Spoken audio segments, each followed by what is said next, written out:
Hello నమస్తే welcome back to my channel friends.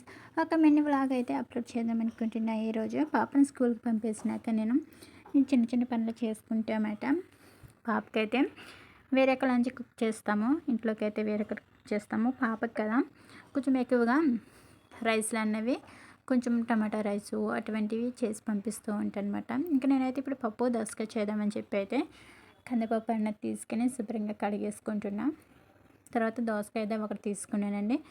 ఇంకా మన పప్పు దోసకాయ చాలామంది చాలా స్టైల్లో చేసుకుంటారు, నేనైతే ఈ విధంగా చేసుకుంటాను. ఇంకా అవన్నీ కట్ చేసుకుని ఒక టమాటా అలాగే పచ్చిమిర్చి దోసకాయ అన్నీ వేసేసి అలాగే కొంచెం పసుపు ఉప్పు కారం కూడా వేసేసి అయితే నేను దీన్ని గ్యాస్పై పెట్టేసుకుని మిగతా పనులు చాలా ఉంటాయి కదా మనకు ఒక పనే ఉండదు కదా. పిల్లలు స్కూల్కి వెళ్ళిపోయినాక చాలా పనులు ఉంటాయి కదా. ఆ పనులన్నీ చెప్పి అయితే నేను ఇంకా ఒక పక్కన వంట అవుతూ ఉంటే మరొక పక్క అయితే మిగతా పనులు కూడా చేసేసుకుంటున్నాను. ఎక్కువగా మనం తాలింపులో పసుపు వేసుకున్నట్టయితే మనకి కలర్ మంచిగా కనిపిస్తుంది, ఎల్లో కలర్లోనే. లేదా మీరు డైరెక్ట్గా పప్పు ఉడకబెట్టినప్పుడు కూడా వేసేసుకోవచ్చు, కానీ ఈసారి అయితే తాలింపులో పసుపు వేసుకోవడానికి ట్రై చేయండి. చాలా అంటే చాలా బాగుంటుంది. తర్వాత అయితే రైస్ కోసం నేను ఈ విధంగా కుక్ చేస్తాను. రైస్ అనేవి నేను ఇవి రేషన్ బియ్యము అలాగే మనం బయట దొరికే పాలిష్ బియ్యం ఉంటాయి కదా, అవి రెండు కలిపి అన్నది కుక్ చేస్తాను అనమాట. నేను ఈ విధంగా కుక్ చేసినట్టయితే చాలా బాగుంటుంది రైసు. అలాగే మనకు కొంచెం ఖర్చు తక్కువ కూడా అవుతుంది. ఇంకా మనం ఇంట్లో ఖర్చులు ఏ విధంగా తగ్గించి సేవ్ ఏ విధంగా చేయాలి, ఏ ఖర్చులు తగ్గిస్తే మనకు ప్రాబ్లం ఉండకుండా మన ఇల్లు గడుస్తుంది, అలాగే మనీ సేవ్ ఎలా అవుతుంది అన్నది నేను నెక్స్ట్ వీడియో అప్లోడ్ చేస్తాను, తప్పకుండా చూసేయండి. ఈ విధంగా రైస్ ఒక 2-3 సార్లు కడిగేసుకున్నాక మనం రైస్కి సరిపడా వాటర్ పెట్టుకుంటాను, ఉడకబెట్టుకోవాలి. నేనైతే ఎప్పుడు ఎగిరన్నం అంటారు కదా, ఎగిరన్నం అన్నది ఎప్పుడు చేయను. నేను గంజి వంపుతాను, గంజి వంపుకొని మేము రైస్ అనేది చేసుకుంటామన్నమాట. ఎగిరన్నం చేసినట్టయితే వేడి చేసేస్తుంది మాకు, అందుకని చెప్పి ఆ విధంగా చేసుకుంటా. తర్వాత నేను జ్యూస్ అన్నది ప్రిపేర్ చేసుకుంటున్నాను.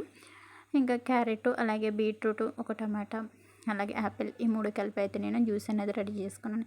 ఇంకొక వైపు అయితే రైస్ అయిపోయింది. తర్వాత జ్యూస్ అన్నది కూడా తీసుకొని నేను కొంచెం జ్యూస్ అన్నది తాగేసాను. ఇది ఒక్కొక్కసారి పాప ఉన్నప్పుడు రెడీ చేస్తాను, ఒక్కొక్కసారి కుదరకపోతే నేను అలా చేసుకుని తాగుతాను అనమాట. లేదంటే పాప మేమిద్దరం చేసుకుంటాము. ఈ విధంగా వంట పని అయితే పూర్తి అయిపోతుంది. ఇంకా పప్పు అయిపోయినాక పప్పుని తాలింపు వేసేసాను. చెప్పాను కదా, పసుపు అన్నది తాలింపులు వేసుకుంటేనే బాగుంటుంది, చాలా కలర్ఫుల్గా కనిపిస్తుంది మనకి. ఇంకా జ్యూస్ కూడా ప్రిపేర్ అయిపోయింది. ఇంకా కొంచెం జ్యూస్ తాగుతూ మిగతా పనులు అలా మెల్లగా చేసుకుంటున్నాను అనమాట.